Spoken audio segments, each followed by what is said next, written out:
Hola, muy buenos días y bienvenidos al proyecto IPG Patsala de español. Yo me llamo María Teresa Miramón y soy profesora visitante de la Universidad Jawaharlal Nehru en New Delhi. En esta universidad he impartido asignaturas como literatura española medieval o literatura española de los siglos XX y contemporánea. También he impartido la asignatura de Historia de España y diversas asignaturas de lengua española.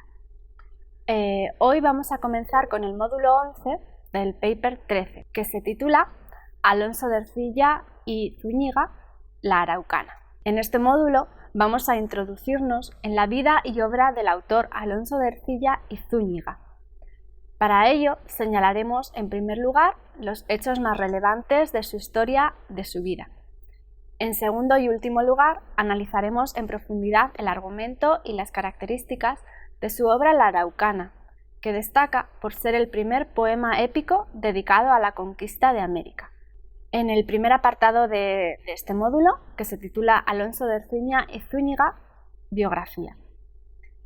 Alonso de Ercilla y Zúñiga nació en Madrid el 7 de agosto de 1533 y murió en Madrid en 1594. Era un noble, militar y también cronista.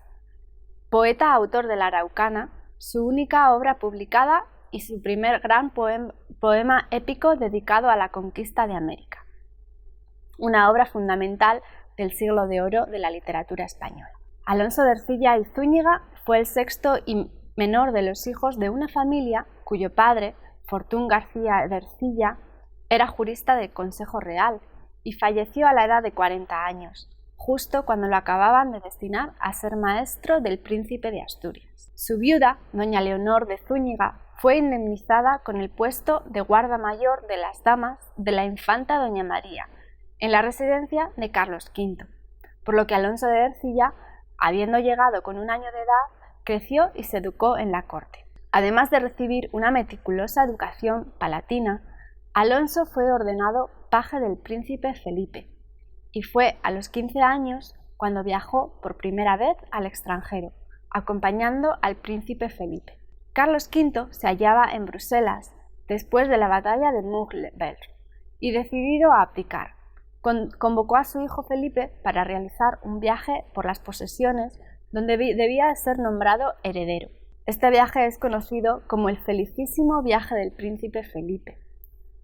Alonso, como paje del príncipe Felipe, le escoltó desde 1548 hasta 1551 por todo lo mejor de Europa: Bruselas, Brabante, Gante, Brujas, Ypres, Lille, Tournai, Vinch-Lamberès, Rotterdam, La Haya, Leiden, Haarlem, Ámsterdam, Utrecht y Bruselas, entre otros. Las ciudades acogían con espectaculares eventos artísticos al emperador y a su cortejo. Estas celebraciones cumplían también una función política, pues acentuaban la naturaleza sucesoria del acto y reafirmaban a las ciudades como embajadas del poder español. Después de visitar Italia, Alemania y Luxemburgo, regresan a España en 1551. Desde aquí, Alonso realiza 2 viajes más. Uno acompañando a su madre al reino de Bohemia, para dejarla con la hermana del príncipe, la infanta doña María, y su esposo el archiduque Maximiliano. Allí aprovecharía para visitar Austria, Hungría y otros países del norte de Europa. El segundo viaje lo hizo acompañando a Felipe a Londres, a la ceremonia de su boda con María I de Inglaterra, María Tudor, la única hija de Enrique VIII, que tuvo lugar en la Catedral de Winchester el 25 de julio de 1554.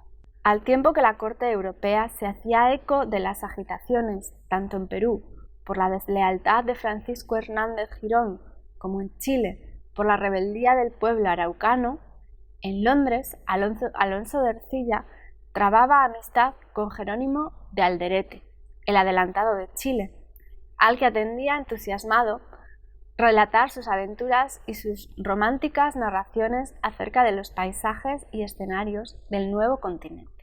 Como resultado de los factores citados anteriormente, Alonso de Ercilla movido por su espíritu viajero y deseoso de cambiar los festejos cortesanos por una participación activa en la conquista del Nuevo Mundo, solicitó el permiso del rey Felipe II y partió hacia Chile, en la expedición del adelantado Alderete, en 1555.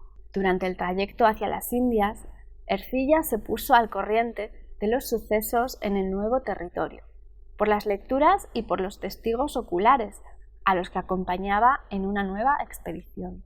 Los episodios sobre Chile y Arauco que el adelantado Alderete le retrataba eran especialmente atractivos para Alonso de Ercilla, pero desgraciadamente Alderete no pudo llegar a su destino, pues murió durante el viaje. Ercilla siguió hasta Lima, desde donde el marqués de Cañete se preparaba para enviar a Chile la ayuda que le habían solicitado los españoles, para pelear contra aquel pueblo indígena que oponía resistencia a la fuerza con que lo querían someter, y partió bajo las órdenes de García Hurtado de Mendoza, hijo del marqués de Cañete. En mayo de 1557 llegaron a la isla de Talcahuano tras una fuerte tempestad, y Ercilla fue el encargado de levantar un fuerte de defensa en tierra firme. Las duras batallas entre españoles y araucanos se sucedían, aunque Ercilla no estuvo presente en todas ellas, puesto que se hallaba a las órdenes de García Hurtado de Mendoza, explorando territorios desconocidos. A su regreso a la Imperial, la ciudad fundada en 1551 por Pedro de Valdivia, hacia marzo de 1558, les esperaban dos buenas noticias que se habían dado en una misma fecha. Una, el triunfo de España en la batalla de San Quintín contra Francia y la huida de 8.000 araucanos, mapuches, frente a 130 españoles en el fuerte de Penco. Los militares celebraron con exceso estos acontecimientos y a consecuencia de aquella degeneración del festejo, Alonso de Ercilla y Juan de Pineda se intercambiaron tales ofensas que llegaron a desenvainar sus espadas, y a ellos se unieron varios de los militares que les acompañaban. Afortunadamente no hubo que lamentar las consecuencias. No obstante, cuando García Hurtado de Mendoza quiso ser informado sobre las causas del conato de la lucha, ya fuera por malentendido o por mala fe, se le indicó que la causa de la revuelta había sido un motín ocasionado por los dos principales. Por lo cual Ercilla y Pineda fueron condenados a degollación en plaza pública, aunque fueron salvados apenas unos instantes antes de su ejecución por las súplicas de sus compañeros. Vamos a leer un fragmento donde habla de este asunto. Dice así: levantado estuvo el tablado, y todo induce a suponer que Ercilla y Pineda llegaron al pie de sus escalones. Siendo amados de sus compañeros por valerosos y bien quistos por los liberales, clamor general escucharon con voces de ruego y en son de amenaza a favor de su vida, y la debieron a la necesidad perentoria de evitar el motín violento, que estallara de golpe si llegaba a ejercer su oficio el verdugo. Así pues, Ercilla continuó en la guerra del Arauco, escribiendo las hazañas de sus compañeros y defendiendo su fortaleza. Aunque según los datos hallados en los archivos, Ercilla comenta que estuvo largo tiempo en prisión, quizá a consecuencia de la rencilla con Pineda. También se considera muy probable que, a causa de aquella condena por azar interrumpida, Ercilla perdiera el interés por describir las hazañas de García Hurtado en su poema La Araucana. El 13 de diciembre de 1558 tuvo lugar el desenlace de la batalla de Quiapo, con la victoria definitiva de contra los araucos, en la cual perecieron todos los jefes indígenas más ilustres. Aunque más tarde los enfrentamientos volverían en 1561, con la llegada del sustituto de García Hurtado de Mendoza, Francisco de Villagra, por lo que la citada victoria no se consideró ya como definitiva. Alonso de Ercilla decidió abandonar Chile a finales de 1558 y se enroló en unas pocas campañas americanas, y tras superar una extraña enfermedad volvió a España en 1562, donde se enteró de la reciente muerte de su madre. Alonso de Ercilla decidió abandonar Chile a finales de 1558. Se enroló en unas pocas campañas americanas y tras superar una extraña enfermedad volvió a España en 1562, donde se enteró de la reciente muerte de su madre. En 1564 volvía de Hungría de recoger a su hermana y se vio incomunicado por la nieve, así que permaneció en Mondragón y otros pueblos alaveses. Una vez aposentado en su casa de Madrid, se dedicó a organizar sus crónicas de las batallas de Arauco. En 1570 publicó la primera parte de la Araucana. En 1570, el rey Felipe II le concedió el hábito de la Orden de Santiago, el mismo día 30 de noviembre en el que se celebraba el aniversario de la victoria. En 1570, el rey Felipe II le concedió el hábito de la Orden de Santiago, el mismo día 30 de noviembre, en el que se celebraba el aniversario de la victoria contra los araucanos en la batalla de Millarapue. Como caballero de la Orden de Santiago, Ercilla continuó batallando por Europa hasta el año 75, año en el que fue presentado al Papa Gregorio XIII, natural de Bolonia, donde había conocido de joven al padre de Alonso, Fortún García de Ercilla. El Papa le bendijo, impresionado por sus hazañas y simpatizando por él debido a la relación que le había unido a su padre. En 1578 regresó a Madrid para publicar la segunda parte de la Araucana y continuó viajando, atendiendo a las órdenes de Felipe II.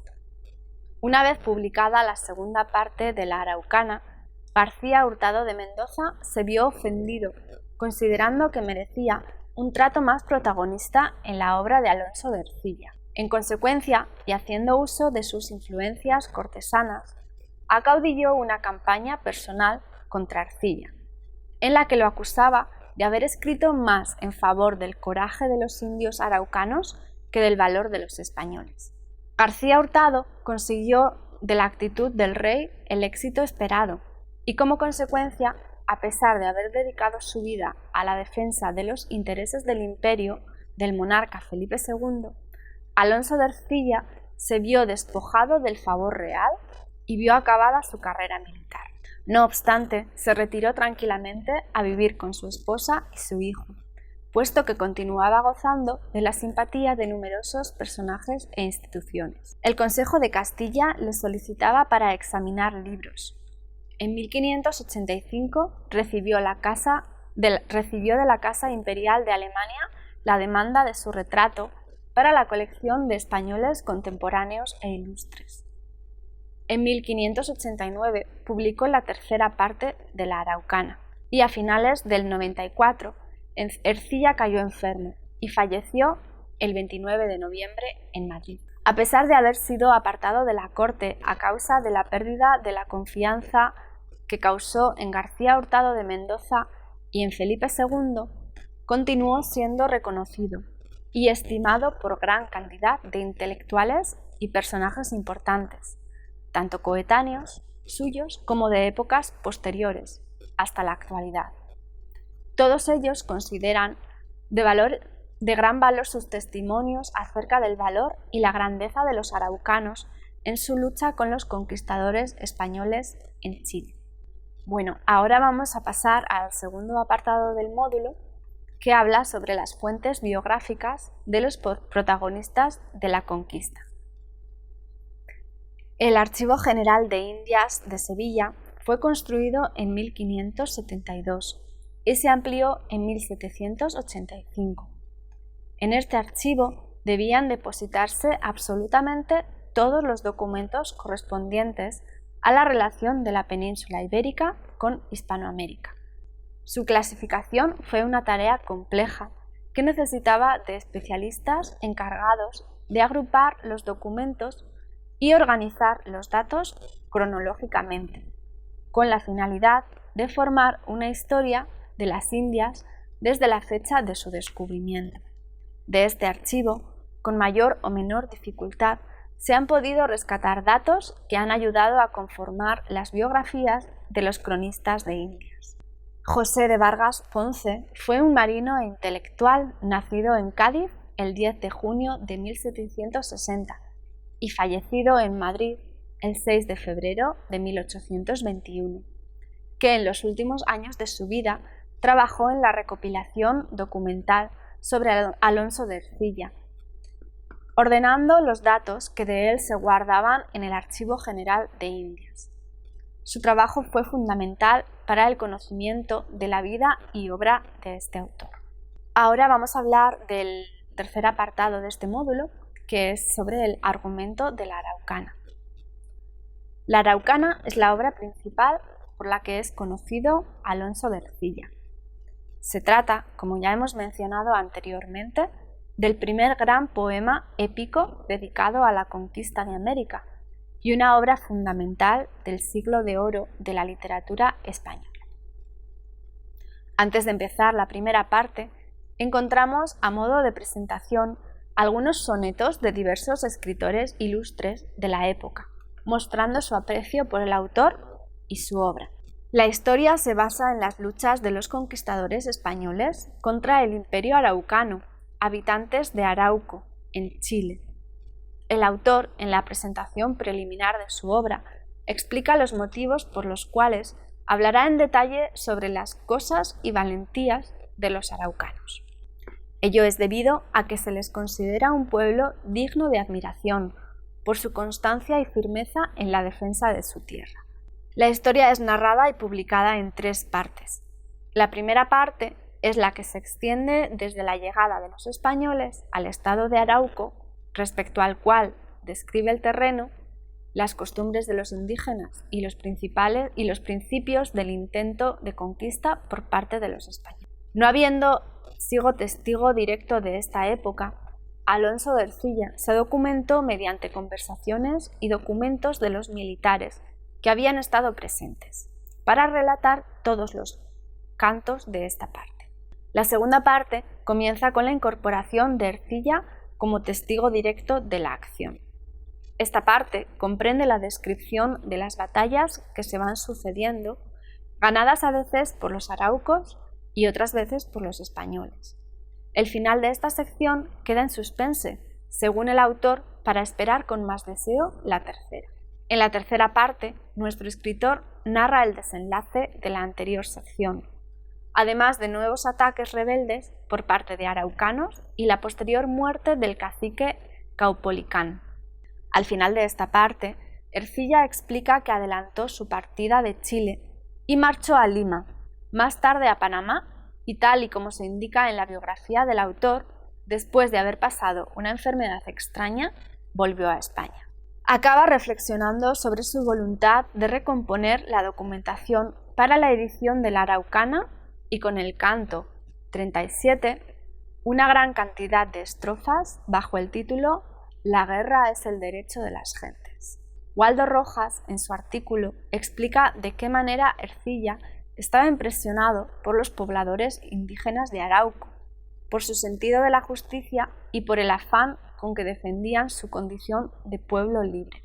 A través de retratos, relatos de acciones, batallas y duelos, dramatizaciones de valores fundamentales, comparaciones, costumbres comunitarias y a veces juicios y evaluaciones explícitas, expresadas por el narrador o por un personaje, la percepción del pueblo indígena resulta extraordinariamente positiva y crecientemente admirativa. Lo es primero en el detalle de la contextura física y sobre todo en el énfasis puesto por el narrador en destacar la fuerza muscular, fiereza, reciedumbre y la agresividad de sus hombres, en armonía con el medio natural y la encarnación de la naturaleza americana, diferente de otra conocida. Gajes estos de un guerrero excepcional y personificación del espíritu de libertad, superior en su coincidencia con las cualidades que exige el marco físico de su existencia. Los araucos son para Ercilla, además del pueblo más temido y respetado de América, una nación de hombres libres. Vamos a pasar ahora a hablar brevemente de la épica colonial. Está escrito en octavas reales, que riman 8 versos en decasílabos con el esquema AB, AB, AB, CC. Consta de 37 cantos o capítulos reunidos en 3 partes, y al principio de cada uno de los cuales el autor relata un breve resumen del argumento. Al terminar cada una de las partes, el autor clasifica por orden alfabético los hechos más importantes que en ella explica. En el siglo XVI, el poema épico culto era considerado como el género literario más perfecto y justamente en la España colonial, la épica era el género idóneo para narrar las hazañas históricas protagonizadas por los héroes de la conquista. Así se había hecho en tiempo de clásicos como Aristóteles, Homero, Horacio y Virgilio. Y en el Renacimiento se recuperaban aquellos modelos. La Araucana es un poema fundamental en la literatura hispanoamericana, porque además de ser una crónica de Indias, es la primera crónica escrita en forma de poema épico. Aunque Alonso de Ercilla en su prólogo pone de manifiesto que no pretendía narrar nada más que episodios reales de guerra, cuando nos adentramos en la obra, observamos que ha entrelazado historias de amor, sueños y fantasías que además enriquecen y hacen más atractiva su lectura. En el siglo XXI continúa la influencia de este autor y su obra. Desde principios del siglo XIX, con la independencia de Chile, la conciencia nacional chilena puso en marcha un verdadero movimiento de recuperación de la Araucana, ya que gracias a ella los mapuches reforzaron su sentir patriótico y se identificaron con su cultura ancestral. En referencia a este asunto, Sarah Dichi Malherbe comenta en su artículo lo siguiente: hoy en día, la identificación del monumental poema de don Alonso de Ercilla con un acto fundador de la historia chilena ha llegado a ser un verdadero tópico, no solo para aquellos que se interesan por la historiografía de la conquista de América, sino para toda la nación chilena, cuya cultura republicana se nutre de los nombres, personajes y valores puestos en escena por la Araucana. Esta herencia simbólica, a largo plazo, le valió al autor el apodo laudativo de Inventor de Chile, en boca de uno de sus aficionados más notables en el siglo XX, el poeta chileno Pablo Neruda. Parece que en un pasaje en particular inspiró al poeta revolucionario este juicio. Se trata de la infaltable sexta octava del canto primero de la Araucana, que todo chileno conoce al dedillo. Parece que un pasaje en particular inspiró al poeta revolucionario este juicio. Se trata de la infaltable sexta octava del canto primero de la Araucana, que todo chileno conoce al dedillo. Vamos a leer dicha octava. Chile, fértil provincia y señalada, en la región antártica famosa, de remotas naciones respetada por fuerte, principal y poderosa. La gente que produce es tan granada, tan soberbia, gallarda y belicosa, que no ha sido por rey jamás regida, ni a extranjero dominio sometida. Los mapuches han sido reconocidos como pueblos originarios, pero a pesar de esto, aún se encuentran entre las comunidades más pobres de Chile. Esto es todo en el módulo 11 del paper 13. Muchas gracias por escucharnos.